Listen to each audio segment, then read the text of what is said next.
The Menendez brothers' parole hearings start tomorrow. This comes after a judge in May said that they did not pose an unreasonable risk of harm, but he stopped short of releasing them and instead reduced their sentence down to something that made them parole eligible, and he left the decision into the hands of the parole board. The parole board is actually going to look for the same thing. Do they pose an unreasonable risk of harm to the public? Now, Eric will be first. He'll be separate from Lyle. Lyle will go on Friday.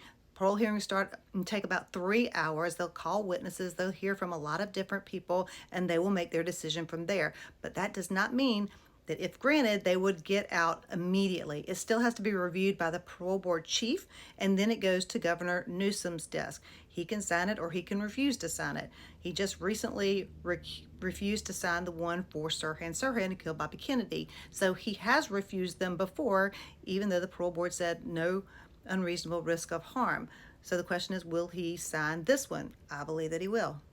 Also, remember that the former DA watched that Netflix special and he decided to support the release of the Menendez brothers, but he was not reelected, and the new DA does not support their release. He has steadfastly refused to support it. He says that the brothers have not accepted responsibility for what they've done. They have not acknowledged their crime. They continue to push the narrative of the abuse angle, and he says that a jury found that that was not the case. Y'all know that the jury in that case did not hear all the evidence, so he's still standing by that and refusing to support the decision, and he will be present for these parole hearings.